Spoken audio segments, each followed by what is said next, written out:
Don't cut out the showtime when you edit this time. Oh, either. I'm cutting out the showtime. Showtime is bullshit.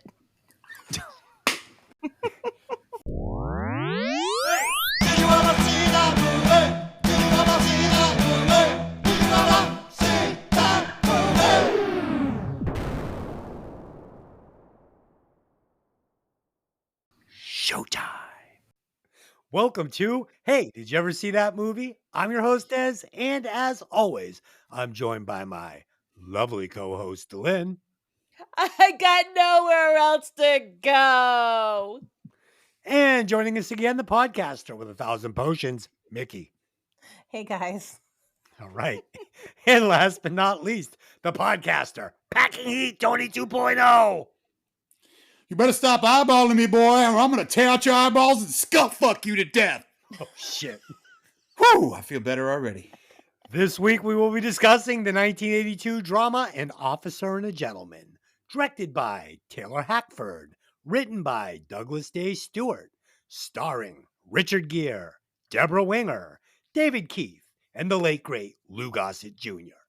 As always, this podcast will contain spoilers, so if you haven't seen the movie, go watch it, then come back and listen to the podcast. Wherever you're listening to the podcast, please take a minute to like, subscribe, and share. We would be very appreciative.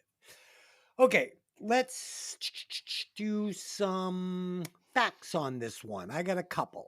Fact number one, Deborah Winger and Richard Gere had zero off-screen chemistry and did not get along during the shooting, which in my opinion made the on-screen chemistry that much more impressive because, oh boy, did they sell it to me on screen. The director separated Lou Gossett Jr. from the rest of the cast to keep the on-screen chemistry awkward.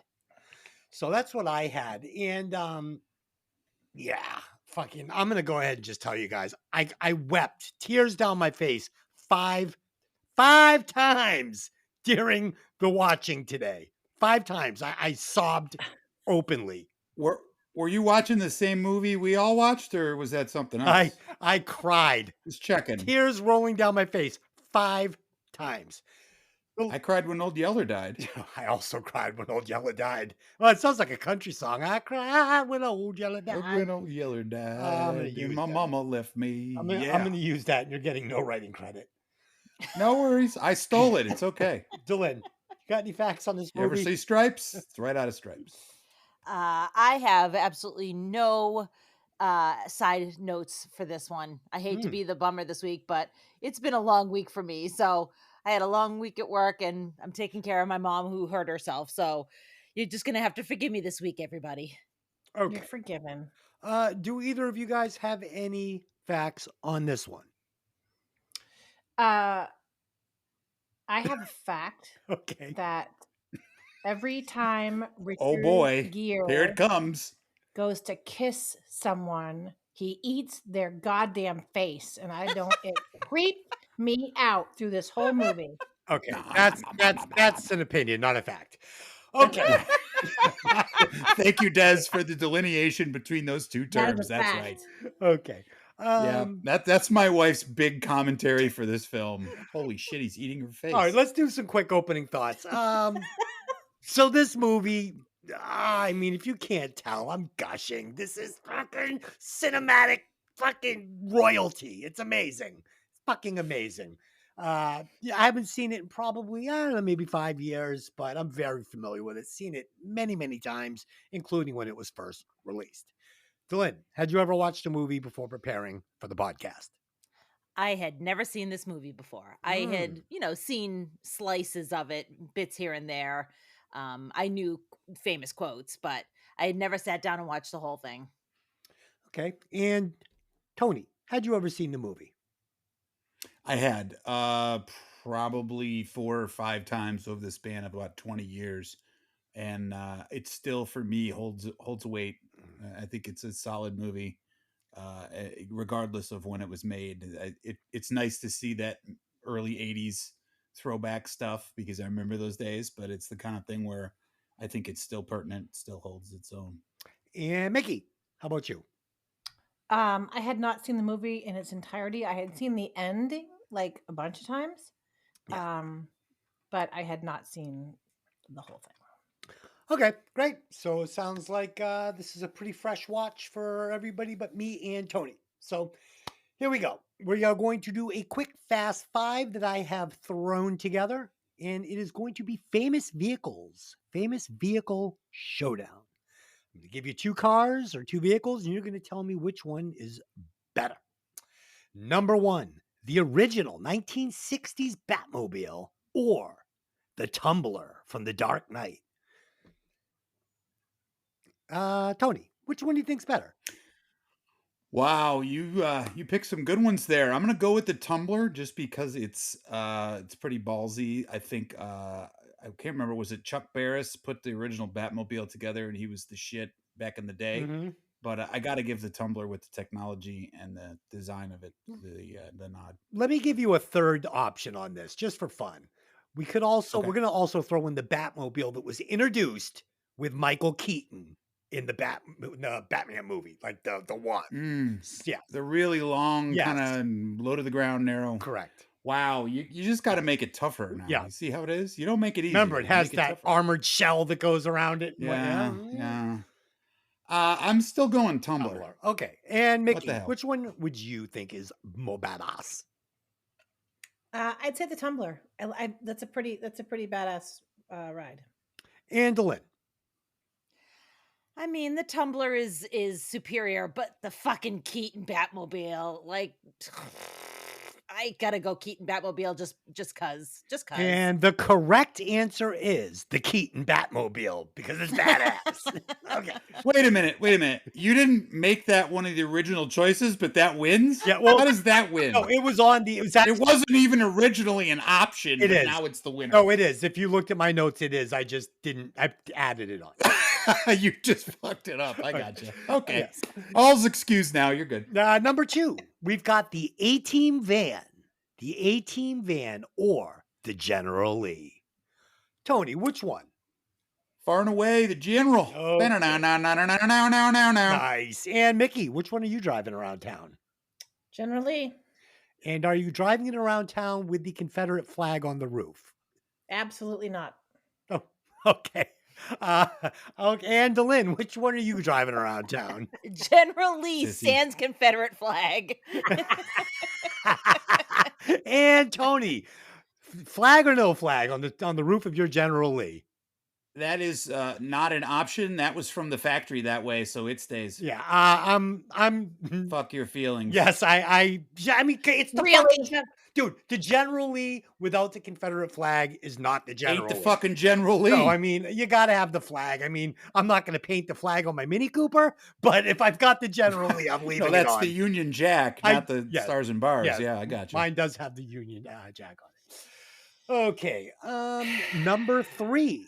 Are you taking Kit from Knight Rider or the Bandit from Smokey and the Bandit? And you get it signed by Burt Reynolds. Tony, which car do you want? I'll take Kit only for the smart ass remarks that it used to bust David Hasselhoff's ass with. Okay. And Dylan. I mean, Kit's a person. And it's a car. and the Bandit is not. No, Kit is an AI. Kit Okay. it has feelings and talks. Oh, God. Kit is a person.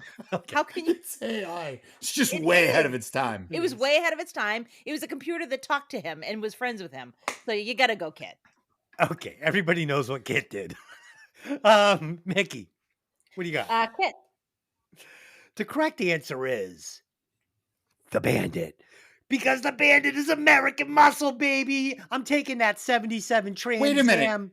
Yes. Wait a minute. Yes. They're both fucking American muscle. No. Kit was built on a No. Firebird. Listen, those fucking Come those on. Trans Am. Because it was the 80s No. and it was like Nope. disco horsepower. Doesn't mean you have to hate. Nope, the 80s Trans Ams are gay.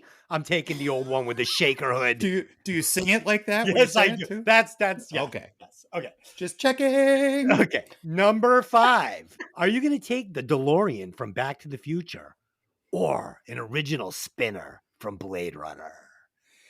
Tony, which one do you want? I'm going spinner. And Yeah.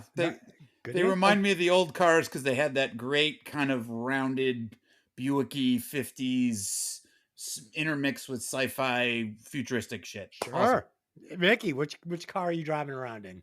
Spinner. And Delin. Wait a second.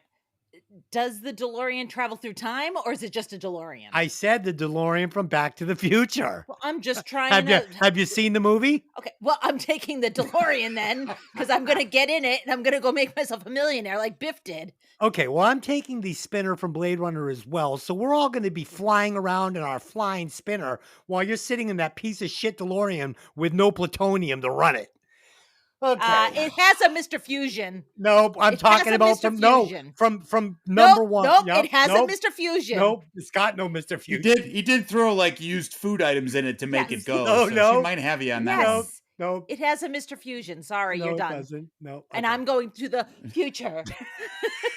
The problem is, I don't think you know how to drive it because it's not just a steering Holy wheel, you know. shit. Plus, you got to have those weird glasses. Okay. All right.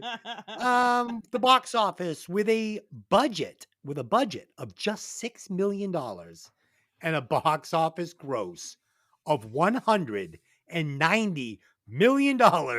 This thing was a fucking atom bomb. This was crazy money.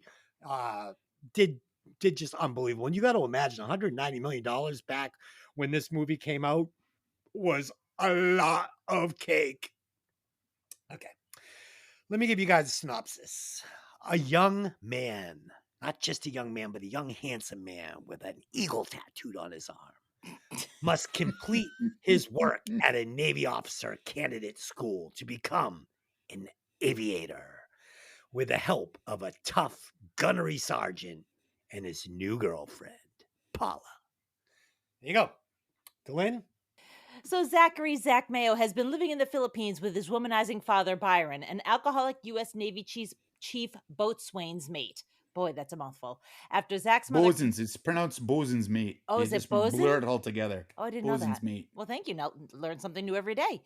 Very good. After Zach's mother committed suicide when Zach was around 10 years old, hoping to put his life on a different path, Zach signs up for the Navy's Aviation Officer Candidate School to become a Navy pilot.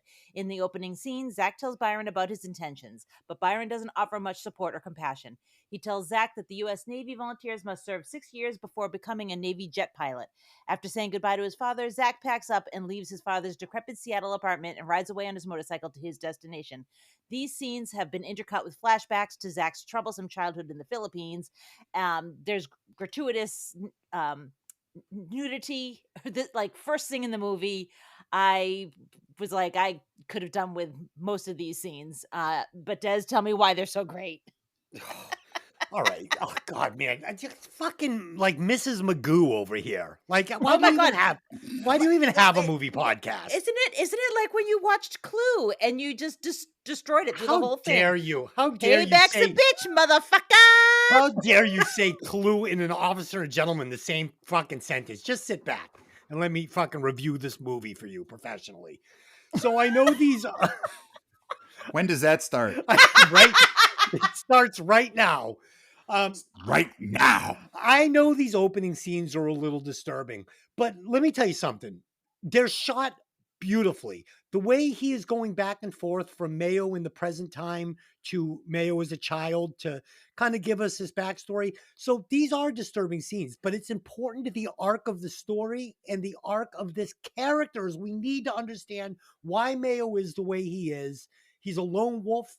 He has no reference of what a healthy relationship is with a friend or a lover. And this makes this ultimate transformation that much more powerful. And to watch this, oh man, I just thought it was done so well. They didn't sugarcoat it. And it really paints a picture of this guy and who he is and who his father was.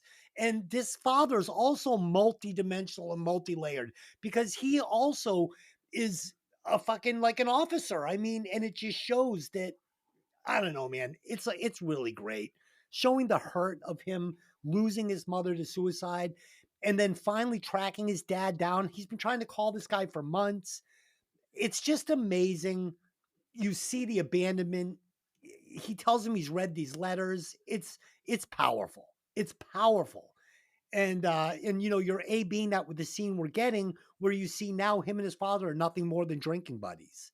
That's the relationship he has. And this is his only family. This is all he has in the world is this father. And these setups are so important to the emotion that you're going to get as this movie unrolls.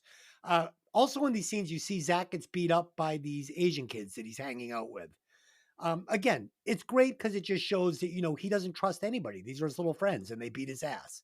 But you do notice that he gets kicked by the Asian kid. And then this is a setup for a little later in the movie because Zach is going to use these exact kicks on the townie in the bar. Almost the same sequence of moves. And this really sets up that Zach already knows how to fight. Before basic training, before he ever stepped on that base, Zach knows martial arts. He's learned it from his father. He's learned it from living overseas, from, you know, growing up in this Asian community. This kid can fight already. And that's going to be the payoff outside the bar when you see that Sid is completely scared. He doesn't want to fight. He can't. He doesn't have these skills. And then also it's going to make it easier to believe that he's going to beat Lou Gossett Jr. in that hangar later in the movie because he didn't learn all his moves from Lou Gossett. He brought his own moves into that fight. Yeah. Tony, what do you got? Yeah, I'll give you a lot of props. You hit quite a few nails on the head. I think that the flashbacks in Subic Bay, Philippines, which is at that point in time, was a massive Navy base. It was like the whole center of operations in the Pacific for the Navy, and it was like the wild fucking West because let's be real, the Philippines is a third world country. Human life means little. The Navy is there because that's a focus of power and money, and that's what these people survive on. And if you can ever talk to somebody that was stationed there, they will tell you it was a shit show. I mean, you can go and do what you need. Trying to grow up there is a shit show because you're not treated like a 12 or 13-year-old kid. You're treated like an adult, and you're not ready mentally for that. But and his quote unquote father, I mean, it might be his biological dad, but he's a shit show in and of himself because he's treating this guy just like Des said. It's like a drinking buddy. Yeah. You see those opening scenes where he kind of claims him at the gate, and he got more attention from the stewardess on the plane than he did from his dad. So sadly, that's kind of what he gets. And then the funny part too is the dad is like, you want to be an officer? What the hell's wrong with you? Like they're the fucking enemy or something because he's an old Navy vet who looks down on people who are in that kind of group or class or whatever because they are college educated idiots. I mean, he busts his chops. He goes, that jerkwater college you went to, like that was like a bad thing, which is weird, but it is what it is. And you really hit it on the head with this is why Zach is the way Zach is. Yeah. He doesn't have friends. At one point, I think Louis Gossett Jr. calls him, "You don't have friends, you have customers." He's just, I'm there to use and take and do what I got to do to survive, and I don't give a fuck who gets in the way or who I have to run over. I'm gonna accomplish my goal to the best of my abilities because these are my coping skills, and as limited as fucked up as they are, I got to do what I got to do. So Yeah. the hell with everybody else. Yeah. And and it's good to kind of see that because how do we say it correctly? But that's what the whole point of the training program is to break through all that shit you brought in and give you the idea that you need to help everybody because the whole idea of the training is to make you a teammate, not a individual. Right. Yeah. Mickey, what do you got? So first off, I kind of agree with Dylan. I agree with you and Dylan. So I think that setup was needed, but I literally have on my notes here foursome with his dad with a puke face. Like that goes to show you I think that set, even if you didn't have the flashbacks, that scene alone says everything it needs to say about his relationship with his dad. Yeah, it was gross. It was gross. It's like he's standing there looking, and the dad is laying there naked, and I'm like, see, you're misreading all that. This does not explain his relationship with his father. This explains his relationship with women his whole life. This is what a woman is to him. Well, that's what I'm saying. Like, and the relationship that he has with his dad, he never got like the nurturing that you need from a parent. And Mhm. even when he was in the flashback, first of all, by the way, that kid that they got to play him when he was a kid was awesome because he looked very much like him. But Awesome. Oh, so good. the scene when he's walking down through the market or whatever, and all these women are like trying to pick up this kid, and he's like 10. Do you know what I mean? And I know that's what it's like there, but it's still fucking gross. And just that whole first scene with his dad, and like he clearly they were all in the same room because it's a and like, and his dad's like, what are you talking about? Why are you doing that? What are you, stupid? You know what I mean? And his dad's like, just, I don't know, it was uncomfortable for me. um And obviously, it's uncomfortable for Zach because let's be real, he knows that he's kind of a shit show. He knows he's a little bit of a right. mess. The problem is he doesn't know how to fix it. Like a lot of people, if you haven't been given the tools, how do you take, clay and make it a pot? You know what I mean? Right. What's happening in this opening scene, what you guys are missing, is that he's staring at his father. He's leaning down over him, looking him right in the face while he's having these flashbacks. He's trying to decide if he's going to leave his father here. This is what he's doing. He's looking at his father. This is his only friend in the world. It's a man that has let him down. And the only thing he's ever gotten from him is, if you want to hang out with me and be my drinking buddy, we can do that. And Zach is finally looking at him and saying, can I say goodbye to my last bit of family I have, to this father I've clung on to my whole life? And he's flashing back to what a shitty dad he was. Mhm. And he finally makes the decision he wants to do it. And then his father says to him, you're a loser. You shouldn't be an officer, because he also doesn't want to lose his drinking buddy. But there's no relationship there. These guys are toxic together. Upon arrival at the U.S. Navy Cadet Training Camp located outside Tacoma, Washington, Zach and his fellow AOCs are welcomed, quote unquote, by their strict drill instructor, Marine Gunnery Sergeant Emil Foley. Foley makes it clear that the program is designed to eliminate any officer candidates who are not suitable to earn the prize, which is a commission as an ensign in the U.S. Navy and flight training worth over $1 million a year in salary. Foley further warns the male candidates about the young women in the area who Foley says scout the regiments for officers that they want to marry and will go so far as to feign pregnancy or actually become pregnant in order to trap them. Zach hits it off with two of his fellow candidates, Sid Worley and a female candidate, Casey Seeger. A few days later, Zach and Sid meet two local girls. They're factory workers at a Navy-hosted dance. Despite Foley's warning, Zach begins a romantic relationship with Paula and Sid with a girl named Lynette. So seeing our friend Louis Gossett Jr. in this movie really made me understand just how dirty they did him in Iron Eagle. Mm, yeah. Because he is a fantastic actor. He is amazing. He probably is my favorite part of this entire movie, because he knows what his part is and he plays it always. He doesn't stop. The facade really never drops. Even when it does drop, it doesn't drop. And they did him so dirty in Iron Eagle. They made him into such a clown that I'm glad that I got to see this and see that he's really a fantastic actor. Yeah, this opening scene where we're first going to meet really Foley for the first time. It's a great scene. And we're going to get this callback at the end of the movie to this opening scene where we see that this is basically a script that he uses on every group of recruits that comes through. I mean, right down to the steers and queers thing. Like, this is nothing personal. This is his job, and this is how he does it. And he does it the same for everybody.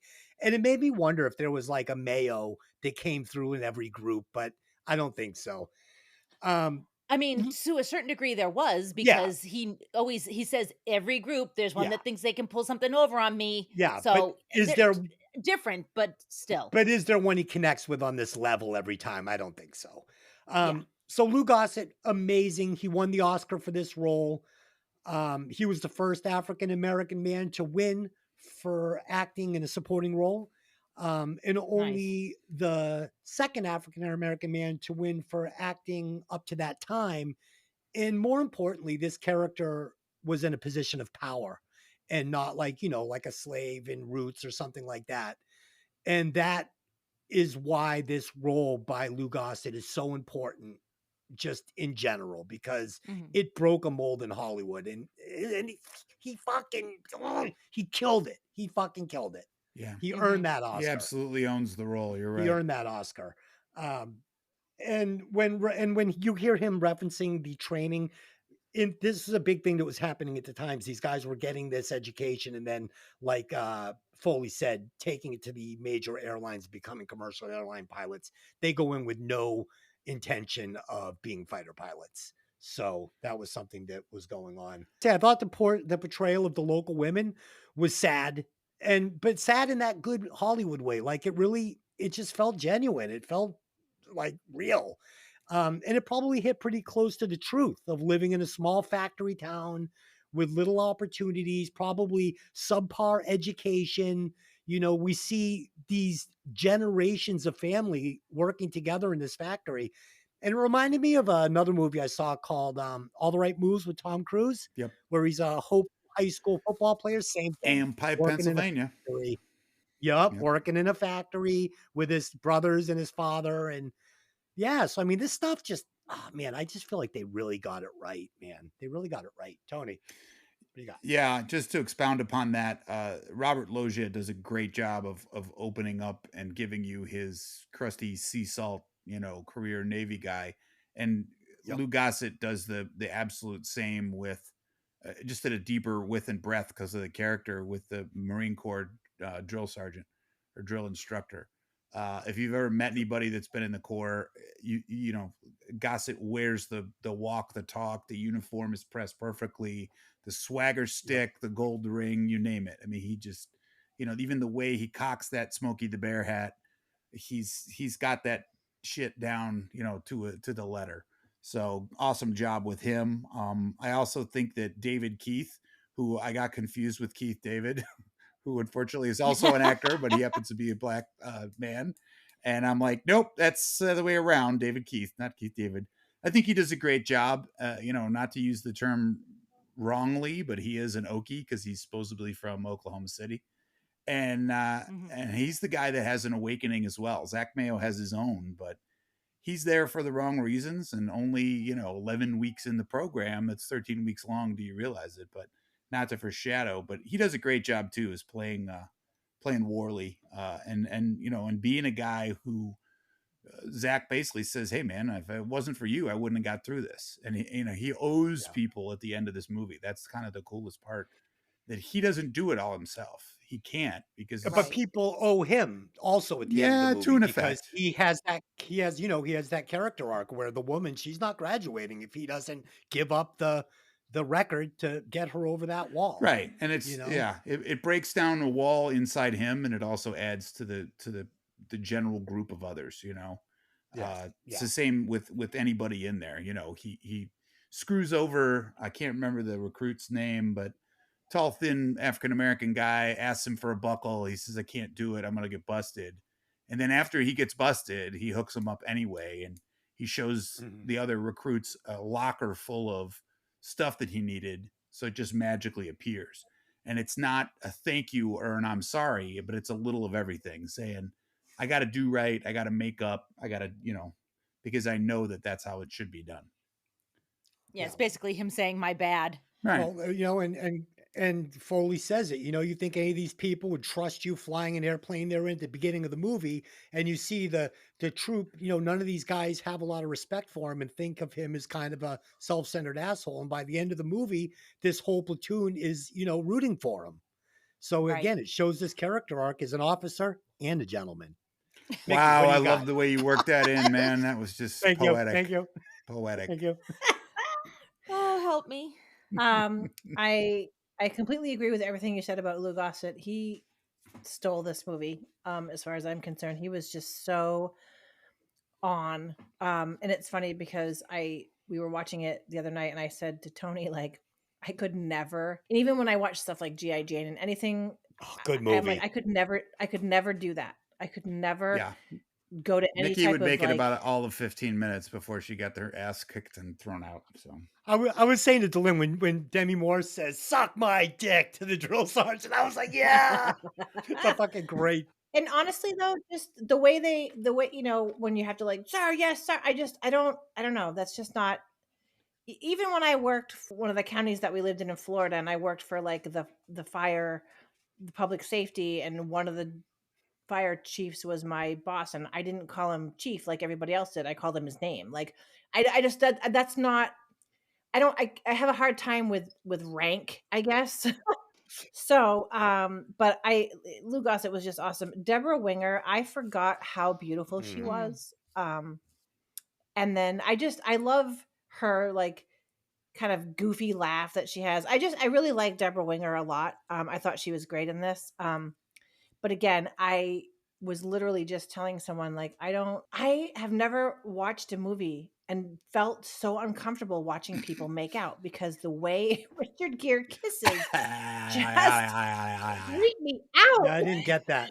I didn't get that. I thought all the kissing and all the intimate scenes were done very tastefully. I thought it was all Maybe it's romantic. just Richard Gere. I don't know. I was just like, I felt like this sometimes tiptoed into softcore porn on Get out of occasion, and here. I was No, like, you're out of your freaking mind, man. The lovemaking sadly, scene we between were just freer as a culture in the 1980s than we are now. Is the true, problem? You know what I true. yeah. mean? It's to the idea that expression, especially in films, was available to whatever you wanted to do. I mean, if you ever watched Pacino in Cruising, it's a movie where he goes undercover in the New York City gay community, and Yeah. you wouldn't put that shit on now. People would be like, "You're a bigot and a racist and a horrible person," and "Oh my god, you're terrible." It's like, dude, it's a portrayal. It's not real. We're not mocking Right. here. It's to the point of the film, Well, and and honestly, like stuff like that, like kissing and making out and sex, that doesn't bother me. I don't know what it was about watching. just Richard Gere's kissing and making out. We got it. Yeah, I don't know. Something about the way he and Deborah Winger kiss. He I don't he know. He just attacks the face and lips. I didn't. I thought that their scenes together were very romantic and Mm. gentle. Like the scene where they're actually having sex in the morning. You A B that with the sex scene that Al Pacino gives us in the beginning of Heat, Ugh. and that's disgusting, dirty porn. This is like just. I felt like they were falling in love. I didn't even I barely even noticed they were naked having sex. All right, moving on. One of the candidates, a bunkmate of Sid and Zach, almost drowns during a training exercise, and the group sees its first DOR. Big red DOR letters are on his name and locker as a huge reminder to all of them of what is at stake. What is that? Discharge on request? Dropped on request, correct. Dropped on request. Okay. Meanwhile, Foley rides Zach mercilessly, believing that he lacks motivation and is not a team player. When Zach's side business of selling pre-shined shoes and belt buckles is discovered, Foley hazes him for an entire weekend in an attempt to make him drop on request. But Zach refuses to give in. Foley then tells Zach that he will simply have to throw him out when Zach finally breaks down, telling Foley that he has nowhere else to go and he has nothing else in his life. Foley is finally satisfied that Zach has come to a crucial self-realization and lets up on him. While Zach and Paula spend the next weekend together, she takes him home to meet her family. It is an uncomfortable dinner with her stepdad staring at Zach and her sister flirting with him. After dinner, she shows Zach an old picture of her real father. He was also an AOC who, following his commissioning, left for flight training and simply deserted her mother, refusing to marry her when she became pregnant with Paula. Zach lies about his life by telling Paula that his father is dead. I know that this jumps around a little bit, but I think that the scene where Foley is riding Zach and breaks him finally, to me, was a turning point in the film, because up until then, I was not having a good time. I was not enjoying it. I was like, oh my God, I can't believe this movie is so long and I have to sit through this. This scene, it finally switched for me, and I began to really enjoy watching it. Because now I felt like there was real stakes. And maybe that's just on me because I didn't feel the stakes before. But this is like, I'm finally getting something. Like, I could almost like forget the love story. It was more to me about him learning to be a human being, because he wasn't a human being before. Like, he was half a human being. And now he had some Yeah. empathy and he understood other people a little bit more. And it changed who he was on a core level, and to me, that was the most important pivotal moment in the movie. Yeah, I agree, but the thing is, without the first half of the movie, none of these character arcs are powerful or mean anything. This whole section of the movie that you loved doesn't mean shit without the first half of the movie. No, I You understand that, but my point standing is that I just didn't enjoy getting to that point, And then, well, you're unfortunately. not supposed to. This movie isn't supposed to feel good all the time. I And didn't say that. the love story, without that vehicle, you're not going to see him become a real person and start to be self-aware of who he is and how his actions are affecting people around him and his relationships, and that he's failing with all his relationships because he has no people skills, because he's just a broken, dented human being raised on the streets of Bangkok. I mean, the guy's fucked. The pool scene for me, just like all of the training scenes, I love them all.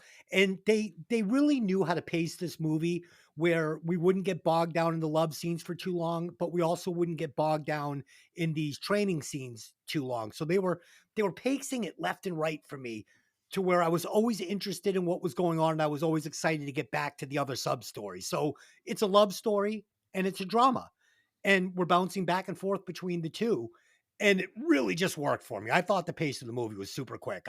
It didn't drag for me at all. I never got bored. It was like, oh, um, and you nailed it. The relationship between Foley and Mayo, as great as Winger and Gear are together, and as much as I totally bought and loved this relationship, this fucking relationship between Mayo and fucking Foley is, for me, the movie. Um, I was rooting for Mayo, like, it's just, you love these two characters so much. You don't know who you want to win when they finally show down in the hangar. It's like, give me a draw. I love them both. Um, and then when you see Foley finally start to break Mayo down on that weekend, like a wild horse, he's breaking him down. He's breaking him down, and then finally he's like, "You're out of here." I cried. I cried when he started with the, "I got nowhere else to go." I was sobbing. I was fucking sobbing. It was just phenomenal. Um, and like they said, it's the turning point. It's great. It's, you really start to see Mayo's character arc here. And I wrote here, I thought the sex scene was magical. It felt tender and Magical. genuine. Basically the opposite of Al Pacino's sex scene in Heat. That's what I wrote down. And I thought that, well, and also I didn't feel like Richard Gere needed to be like, make sure you zoom in on my hairy chest, make sure she's having multiple orgasms while I'm on top. It's like, that was just I thought the dinner scene with Paula's Yes. family, super important again.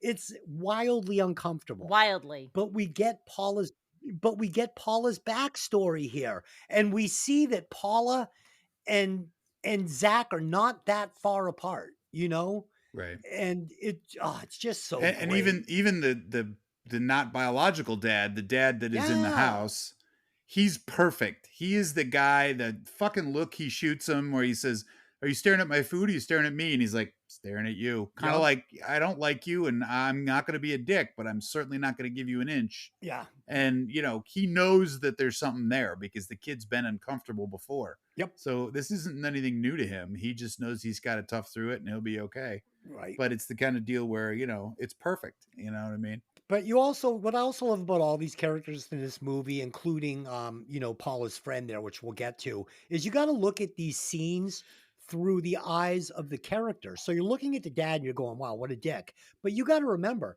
Paula and her friend, they do this every cycle. This guy knows what his daughter's all about and what her friends are all about. They're out trying to get fucking officers. And he's probably seen her date 1,000 of these guys, and he's over it. He's like, "Dude, just fucking eat your dinner and get the fuck out of here. I'm not impressed. You're not going to marry my daughter. You're just banging her on the weekends." And that's what this is to this father, in my opinion. He doesn't believe there's anything here. Mickey, what else you got? A few things. So, the scene, that ass kicking he gave that townie in the street was awesome. I thought that was really well done. Because it was quick. It wasn't like a drawn out, dramatic bullshit over the top fight. Um, and I love the fact, and I literally laughed out loud when I don't even remember who said it, went, "Excuse me for living," was I have not heard that since the 80s. I have not heard someone say that since the 80s, and it was fucking great. Um, That was your buddy Lynette. I'm Yeah. bringing it back. all right. There you Excuse go. me for living. And I know, Des, that you love this whole scene, but like the scene where she like makes him breakfast and she puts the flowers on the table and then she sits down and she's like, I wanted to puke Me because too. I know. I know why you wanted to puke, honey, because I made fun of you and said that's what a woman should do. She should get up early, make you a 3-course breakfast, and then gleam blissfully Yeah. into your You're eyes with the and wrong say, woman. "How's everything, honey?" No shit. Are you kidding? I know girls like that. And it's like, instead of hanging out in this shithole place that you live and not being happy with your life and, you know, working with your mom at the factory with your best whore friend, why don't you Oh, fucking Tell us how why you don't really you go feel, to baby. fucking community college and get yourself out of that fucking town instead of waiting for some officer to do it? Like, do something with your life, girl. You're pretty, you're intelligent. Why are you such a dipshit? You know what I mean? Because she was never taught any better. That's how that town is run for generations. Her mother did it. Her Yeah. mother's mother did it. And to Zach Mayo's credit, that's what he says at one point to her. Yeah. Because she says, "I'm saving up money to go and travel," right? Because it's they're swapping Right. lies to each other to try Right. and impress each other. Yep. At one point, he says, "Yeah, my dad's an admiral, and I've been around the world, and that." And then, of course, she figures it out when he says, "We've been to bases in Russia." Wait a minute, we don't have any bases in Russia. Yeah. No shit. Yeah. That was a let's see if you're fucking paying But attention. that You have family half a dinner was brain so comment. awkward, and I loved her stepdad. I loved him. Yeah. But I don't know. I liked her character because she had some spunk, but she was almost like, I don't know, girl, do it for yourself. Do you know what I mean? Like, get up. Like, why are you waiting for this shithead? Just go. You know what I mean? The one you're in love with. Yeah, that shithead. Good job, Mick. Way to ruin this story. Holy Christopher. Zach has dinner with Sid and his parents when they're in town, learning that Sid has a longtime girlfriend back home who he plans to marry after being commissioned. Side note, his longtime girlfriend is his brother's girlfriend, and that's creepy. She is her brother's former girlfriend, and Sid's father complains about how the training is way more lax than when he and Sid's older brother went through it. Because how long ago did his older brother go through Right. it? Like, shut up. Meanwhile, Lynette has been dropping hints to Sid that she may be pregnant. Later, Zach has a chance to break the record time for negotiating the obstacle course. Meanwhile, Seeger will be disqualified if she can't negotiate the 12-foot high wall at the end, which she lacks the upper body strength to climb easily. Zach abandons his attempt to break the course record in order to coach Seeger over the wall, and she finally makes it.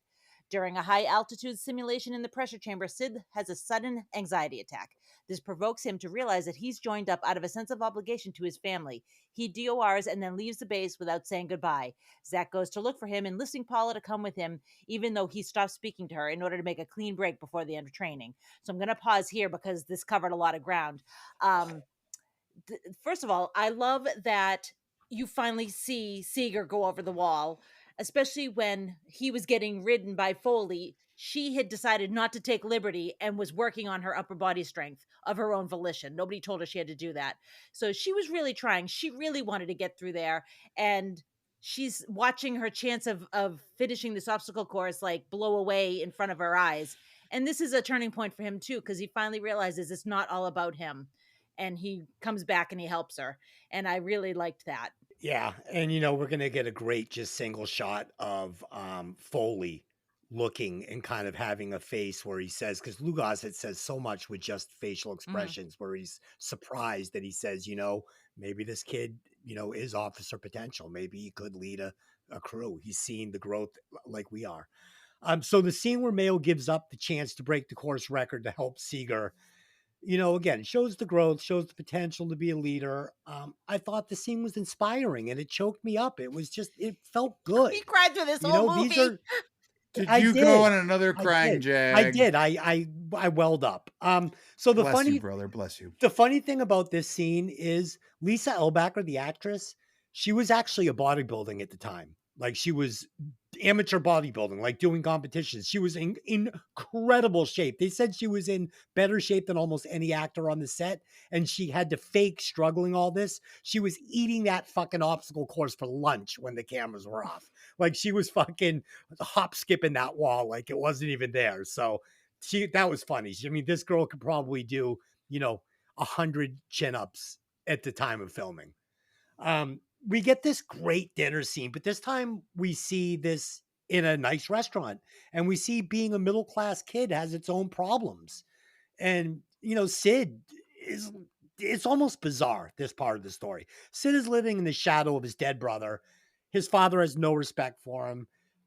When his older brother died, his father completely shut down. It was his, favorite child, and you feel just absolutely awful. He's desperate to get his father's approval, and he's just not getting it. And the mother is sitting there dead faced.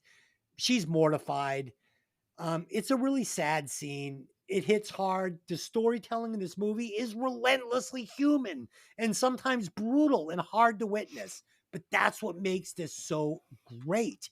And when he says to Zach later that he has got a girlfriend back home that he's going to marry, it's his fiance, and it's his dead brother's fiance. That is so fucked up. Talk about living in your fucking older brother's shadow. Um, Why would she Jesus. even want And to Sid's marry him? Like, yeah, yeah. And Well, here's the weird part. If you look at history, and especially in this small microcosm, first of all, the brother is killed in Vietnam. Yep. Vietnam ended for the Americans in 1973. So it's 10 fucking years later. So Yeah. obviously there's a hell of a spread in Right. time. Number one. Number two, she's great, right? What does Worley say about her? Everybody loves her. He doesn't say I love her. Yeah. He says everybody loves her. Yes. Yeah. It's like a foregone fucking conclusion that social pressure is going to put him in this situation. Yeah. He doesn't care about her. He thinks Lynette's wonderful, but it's easy, right? He has to go home, marry this girl. She works with the handicapped kids at the church. Christ, she probably walks on water and turns shit into wine on alternate weekends because apparently she's the second coming. The thing is that Worley's character doesn't love her. He's been arranged in marriage with her. Yeah. So it's the kind of thing where he knows he's got to have a good time because when he goes home, the rubber meets the road and it's game over, So unfortunately, he has an awakening too. Zach has his own awakening. Worley has one too. I'm here for the wrong reasons. I'm not doing this for me. I still want to marry the girl who lied to me and basically fucked me up mentally.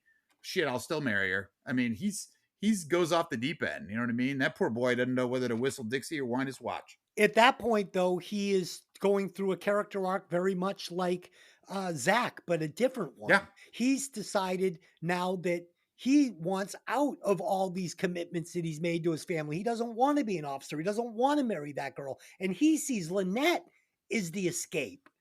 Where she was looking for him to take her away, he's now looking at her to take him away. And it's That's right. He'll be the floor manager in 2 years. Yeah, we'll get to that fucking offer and why you can't be too hard on Lynette. So Sid's DOR provides another great scene. The pressure tank scene, again, we see Mayo steps up, and we just see him growing as a friend. It's so impressive. Right. Yeah, because he's learned to trust. You know what I mean? Yeah. Zach is a loner because he can't trust. And he's starting to do that where he fakes it badly, but he's like, hey, everything's okay. He's fine. Yep. And he reaches out. We all know that boy's not fine, but he gives it his all to try and make it all right. And he reaches out to Paula when he needs somebody. And we're going to start seeing this. It's just, he's starting to rely on other people and starting to hurt when other people are hurting because he cares about them. And it's touching. Mikki, did you cry again? I 5 times. We've got a few of them already. So yeah, what I didn't like about this guy Mayo is that when he's talking to Sid and he's like, oh, you just gotta break it off clean like I did. And I'm like, but you didn't. You're a fucking chicken shit, and you just ghosted her. You didn't tell her you were done. You just, you were a slime ball and didn't say anything. And then while I understand why they did it with him helping Seeger over the wall, my note has Seeger still sucks after all that training and she still can't get 2 feet up.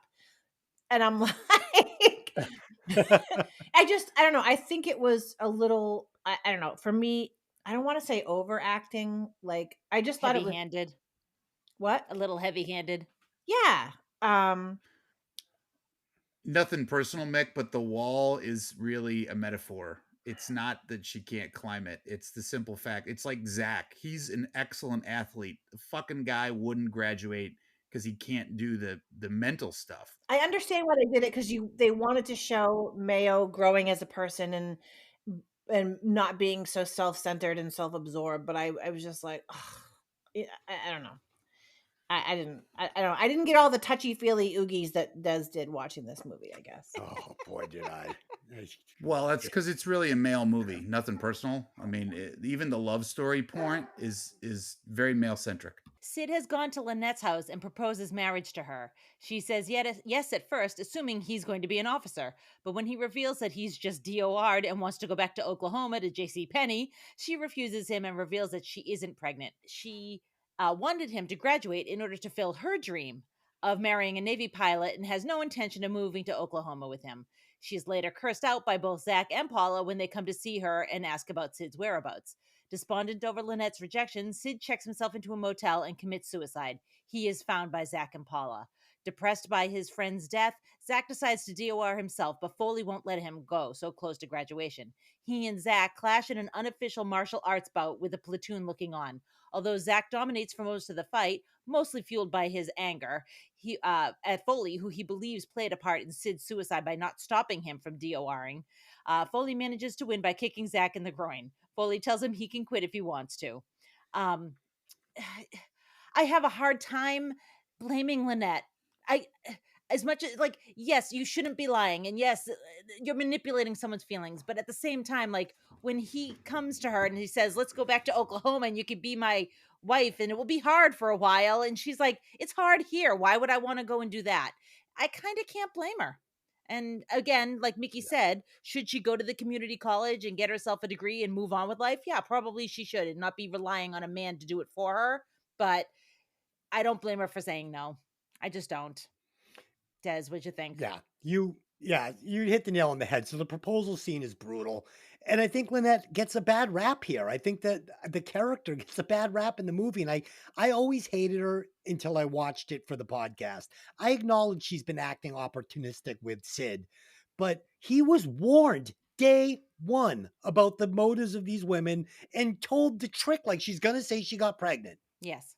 Like you've been, and he's got a fucking fiance at home that he's cheating on.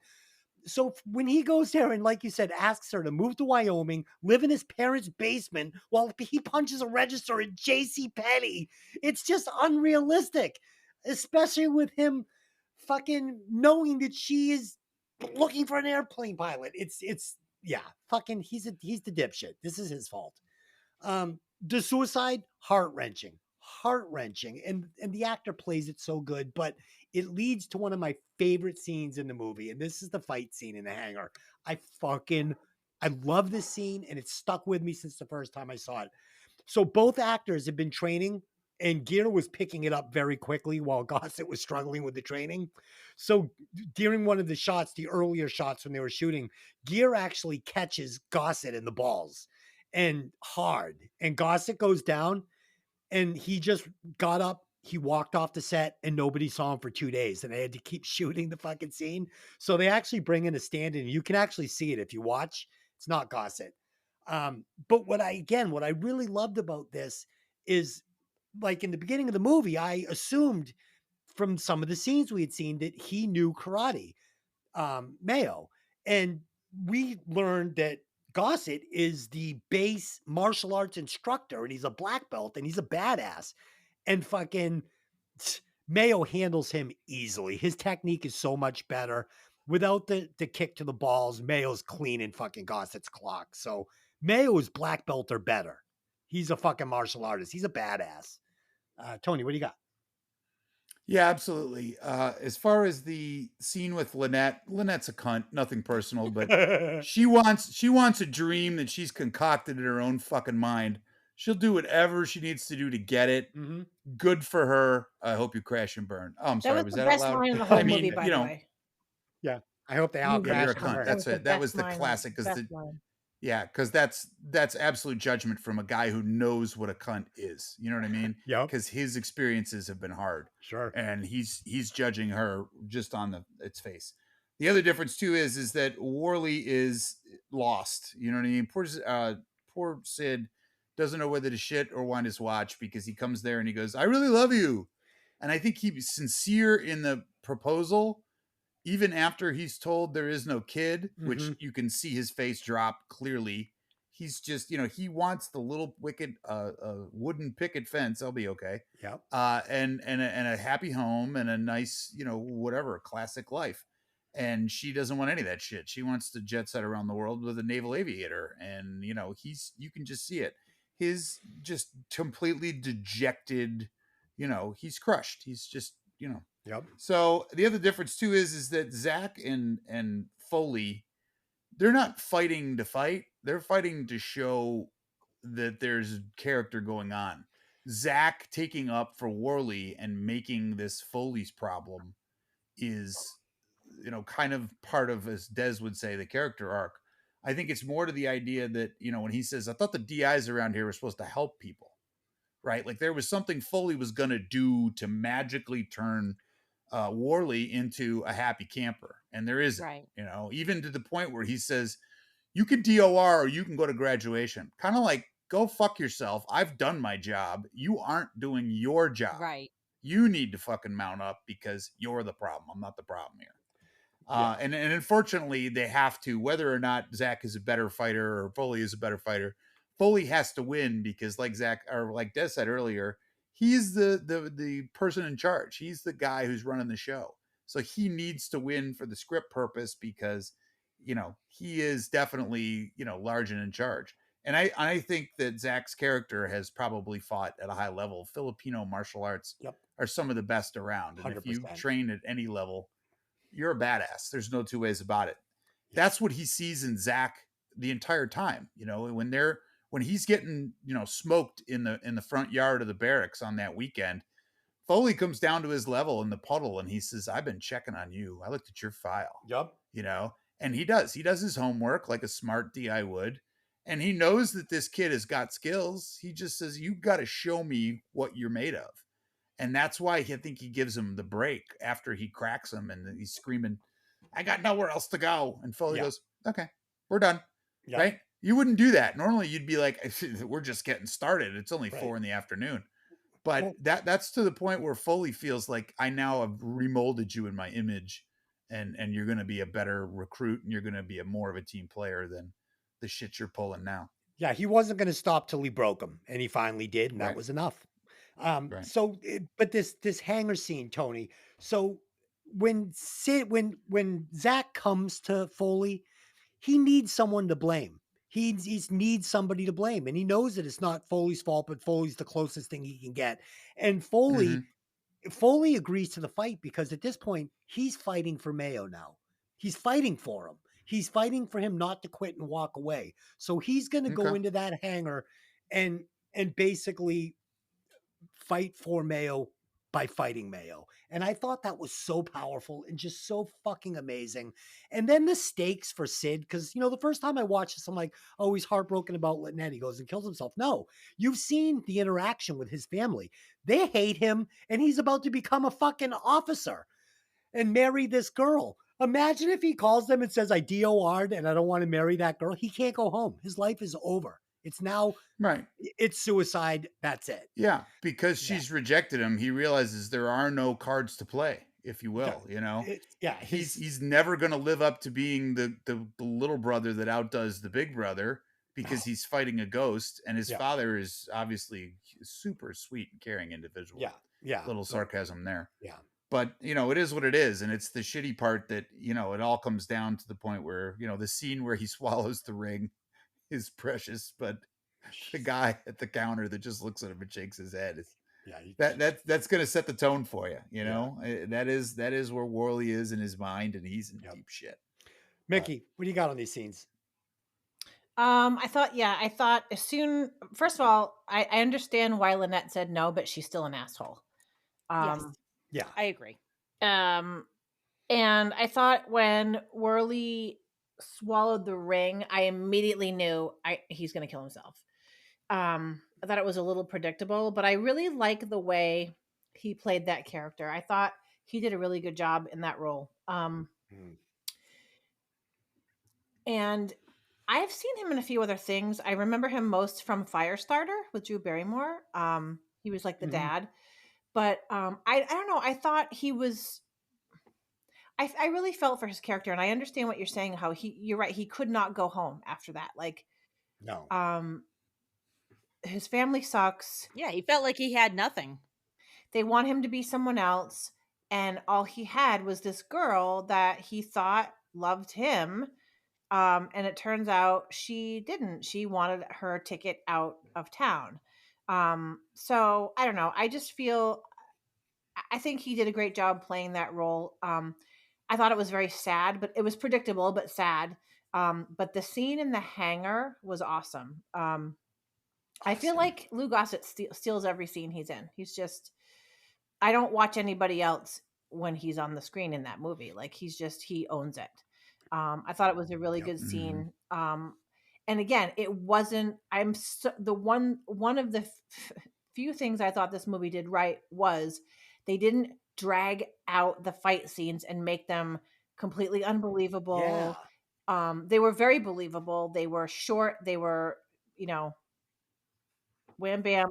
Kind of like a Yep. real fight, Yeah, which Yeah. is usually 35 or 40 right. seconds long, and that's Yeah, they about weren't it over the because top. A, It you was get it tired, was and B, like the you lose. perfect Yeah. length. It was like not anything, and when he kicks him in the balls, like, most action movies don't do that when they're that's always like these crazy choreographed things. So I thought it was really well done. I Yeah. thought And even in the street fight, Mayo is very reluctant right. and says, "I don't want to do this. I don't want to fight you," Yeah. which is classic martial arts style because you're taught Yep. you're not an offensive weapon, you are a defensive weapon. And he gives the guy plenty of opportunity to get away. And then he has a conscience about it, which is really Yeah, weird. And he says to her, "Let's go because I just want to leave. I don't want to fight this right. guy." Da, da, Yep. da, da, da. And then So, at the hotel room, she asks him, "Where did you learn to fight like that?" He's like, "I don't want to fucking talk about it." Which right. again leads you to believe that he learned to fight like that, protecting his own ass on the streets of fucking, yeah. So, yeah, but Mickey, perfect point though. They gave these actors just enough to do to make the scenes look great. And that's the same thing they did in the Karate Kid. Instead of having these kids doing like spinning, you know what I mean? They were like, just punch, block, kick. I want you to look like a bunch of, 16-year-old kids that are taking karate at the local dojo. And it pays off here and there. So Zach does indeed show up for graduation and is sworn into the Navy with his class. Following naval tradition, he seeks out and receives his first salute from Foley in exchange for a U.S. silver dollar.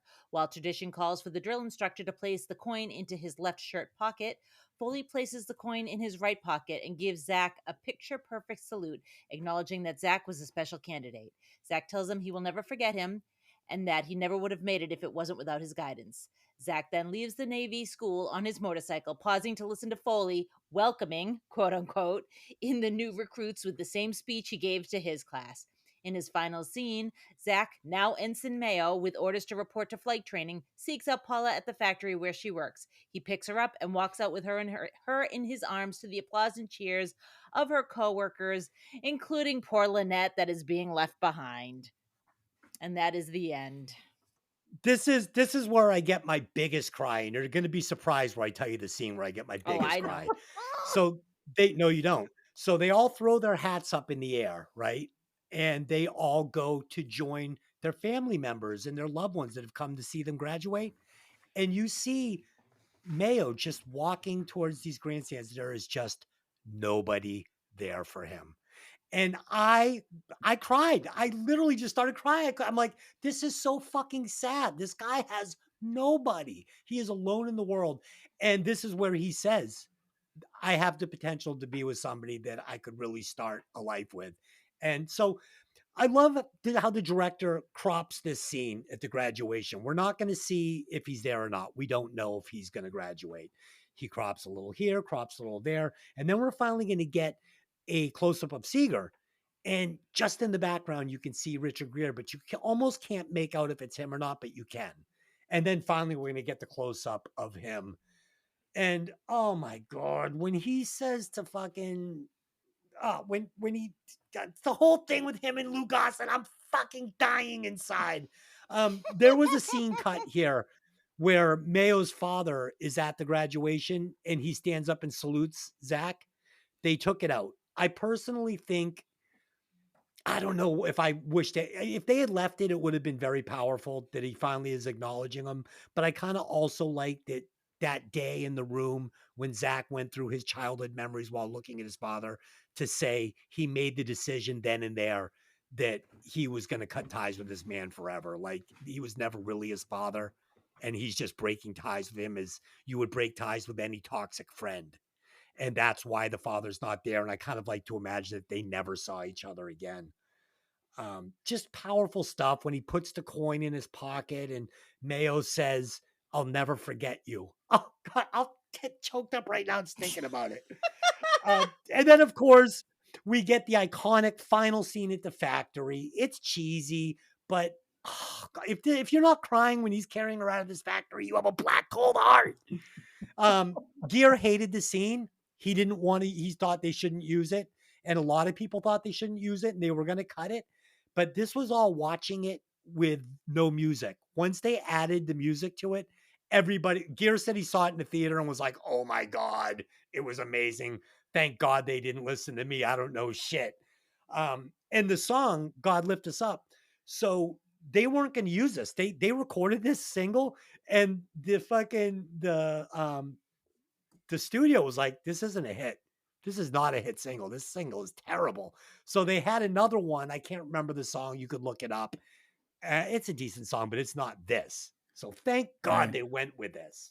Thank By God. the way, that just shows you how stupid Hollywood is. That became like the song of the year, and they won the Academy Award for Best Music in a movie. And the So, song won the fucking the Grammy or whatever it is, the music version of the Oscar. Yeah, it's a Grammy. right. So yeah, so there you go. Fucking dummies. So I guess Yeah. nobody had their shit tight on that one. Yeah, Tony, what do you got on the ending scenes of this movie? And did you cry? Yeah, I didn't cry. I've been fortunate enough to feel the jubilation of graduating from a long academy in a couple of different places, and I can tell you this, every person in that class will never forget the name of their DI, whether it's Foley or Smith or whatever. That person leaves a everlasting mark upon you because you sweat and toiled under their tutelage and their distaste and their assistance and a wealth of emotions. So you never forget that. And I think you're absolutely right. The powerful scene where Mayo is just kind of spinning in a circle because he realizes he has no one and he's not quite sure where to go and what to do. And he just looks pathetic. And Richard Gere has that look on his face sometimes where you're not exactly sure what's going on in his mind, but he just kind of looks lost. Yeah. And he sure does there. And it's really obvious. So I'm down with that. The other difference too is I'm going to go get my first salute. That's an important moment. And you're right. I think it's the idea that Foley's both proud of himself for doing what he did to keep Mayo on the path. And Mayo obviously totally acknowledges Foley's influence in his life to get him through this without, imploding or exploding, however you want to think of it. And I didn't realize it was a silver dollar. That must be the tradition because Mickey asked me, what is he handing them? And I thought it was their old name badges or something when they're getting promoted, their old rank, maybe getting promoted to ensign. So kind of a neat tradition and definitely important, especially because, a lot of these guys wouldn't have gotten through that without that. Yeah, Tony, and the tradition is the sergeant will put the coin in the left pocket for each recruit, but if it means something more, they will put the coin in the right pocket. And you notice that he put Zach's in his right pocket, which choked me up. Because you're just an easy crier. It's okay, Des. I do. You can As say it. we've We said know. on this show, I cried and many movies. My wife actually has developed a new key line. I'm a Yeah. crier. She likes to see if she can push my big red button and get me choked up. But anyway, I won't go off the track too far there. Yeah, and I think the last scene, to sum it all up, it works. You know what I mean? It works. It's the idea that it's a little over the top, it's a little cheesy, it's a little whatever you want to say, but it tells you the level of dedication he's come to. You know what I mean? And they're not going to walk off arm in arm. He just picks her up. You know what I mean? It's far and away the absolute dedication. He's in his whites in this sturdy factory where they make paper bags, and he's just gonna sweep her off her feet in every sense of the term. If it was a Western, they'd get on the horse and ride off in the sunset. Instead, he gets on a motorcycle and they go and do whatever they go and do. So it fits the part. Who knows? In 2 years they could be divorced. No, yeah, Sometimes they no, flash I that on the wanted screen, and I wanted to say that there's almost no chance that these two make it. I mean, they're dysfunctional. They fell in love over, 12 weeks. It's probably not going to work out. Maybe, maybe not. But I'd like to think it did. But I'd like to there's think it Des, did. the eternal optimist. He cried Yeah. 5 times in the movie, and now he's like, "Fuck it, they're screwed." The hell They with these kind of are, people. They're though. never gonna. They kind of are. They So kind of are. I had a self-realization because through the whole movie you get that the couple of notes of Love Lift Us Up and with the guitar, but they don't actually play the song. It's like they do the instrumental version. And I was like, this is Mhm. so fucking cheesy. I can't fucking stand it. No. Like, will you let me finish? So I'm like, I No. can't fucking stand this. It's so cheesy. Just use the song. It's a great song. Just use the song. Like, why do we have to have this? Beep, beep, beep, beep, beep, beep? It's so stupid. Oh, I loved it when they God, did that with just a little guitar fucking riff. annoyed me. Oh. So I'm getting annoyed by this. And then I was like, geez, I really should shut my mouth, because if I watch Star Wars and you get a bit of the theme going at some point, I'm like, oh, like I'm having chills. So I said I need to check my privilege, or check my my bias here and just let it go. Oh, God. So it was a moment of realization for me to just suck it up a little. Mikki, did you get the feels at the end of the movie? I wish you could see my notes. It says gag ending. Way to Oh, go. God. Blah. Oh, God. Oh, No, God. I did not get the feels. But to be fair, I had seen the ending. Here's the thing. I had seen the ending several times. So I already knew how it was going to end. And since you guys love to redo the ending of movies, I think he should have came and she should have said, no. What? I think she should have told him to go screw. No, I love it here at the paper bag factory. Fuck you. What are you, out of your fucking mind? Hey, Zach, I just, enrolled in the community college and I'm going to be blah, blah, blah. You know what I mean? Like, I didn't like it. Oh, all right. Let's recast this thing. I think we've done it. I think we broke this movie down properly. I am going to recast Richard Gere with an actor that I think could pull this off. That's even a little darker and dirtier, who I could maybe even might even feel like more of a Zach Mayo to me, because he just felt a little grittier. Sean Penn. I think he pulls this off. You love Sean Penn. You recast him in everything. Fuck you. I'm going Mikki, to what do you start a think? Sean Penn counter to see how often you recast things with Sean Penn. I know you love Sean Penn. So if you haven't seen I Am Sam, you need to see I Am Sam, because he was amazing in that. I don't watch movies like that. It's really good. I can't watch it. It's so good. It's so good. Okay. My recasting couch, I would recast, I have two. Stop it. Chris Evans as Richard Gere with Chris Evans. Okay. And I would recast Robert Loggia with Billy Bob Thornton. Oh, nice. I like that. That's great. I like that. Yeah, that's great. Thanks. Yeah, they had the guy, the actor that played the drill sergeant in Full Metal Jacket. He was giving guys pointers, Lou Gossett, how this goes. And he was actually the guy on Full Metal Jacket that was coaching the actor that was going to play the drill sergeant. And when they saw him, they're like, The actor's out, you're in. And that's how he got the drill sergeant role in Full Metal Jacket. So pretty good. Was that Arlie Ermy or Tony. whatever his name is? Correct. Yeah. Yep. Yeah. Tony, what do you got? I went off the board a little bit, but in the same vein that you had, Des, I picked a dark and stormy type character, and I went with replacing Richard Gere with the one, the only Harvey Keitel. And you'd have to think of him as a younger version, but Mr. Wolf is definitely the lone wolf. So I don't know, man. Way. He's like, no, he's like a little guy, 5'4". but you know what? He's muscular and he's kind of gritty in New York City and dirty as hell. And he's been there and done that. And he got a t-shirt and everything. This one does not work for me. Okay, well, you love Sean Penn. What the fuck do you know? But anyway. Oh, God. I couldn't believe you didn't make a Rusty James reference here somewhere. Come on. Because he's never been Rusty James. But anyway, I made a couple of weird ones with Deborah Winger. I was going to do the thing with Kara Sudra because I'm so pretty for my wife, but I went with Jacqueline Bisset instead because I want to bring some more flair to the character of Paula the Pollock. Nothing wrong with that. All right. Dylan, do it. I'm sure you're going to hate it. I want to see Kurt Russell as Mayo. No. Yes. Stop with that. That's what I want. Young Kurt Russell, yeah. Maybe you can pull that shit off. They wanted that's what I want. They wanted John Travolta, but he passed on it, and I could see I know him. why, Dylan. Because I made a joke with this when he was like, I got no place to go. And I said, and you tell him I'm coming and hell's coming with me. That's right. Perfect. That's perfect.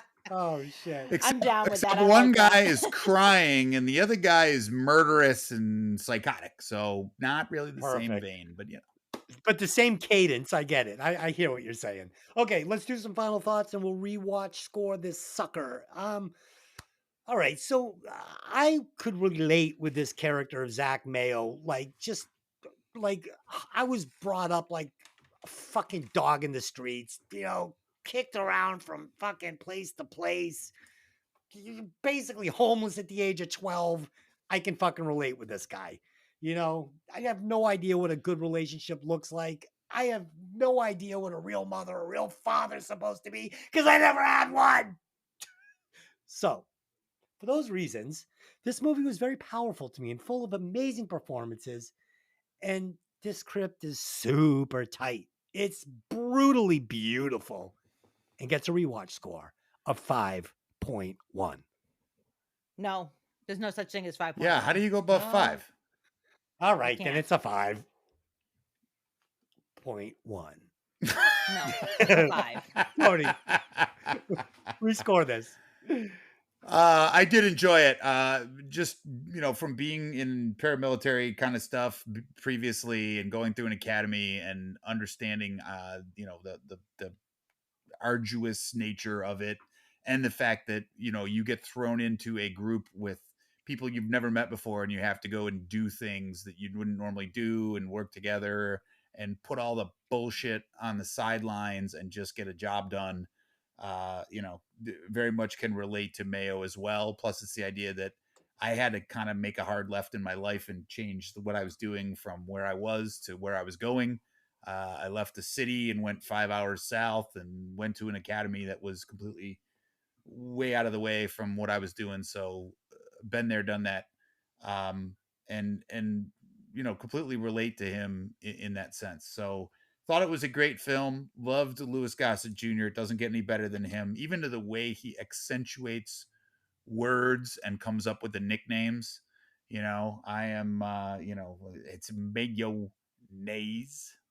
because that's that's right. It's just beautiful and it flows. And then the really part that threw me off too, when they get the sweatshirts for Foley's Fire Eaters, they all have their nicknames on the back, not their real names, which is probably an ad lib because they would frown on that in a military environment, but it's awesome for the film.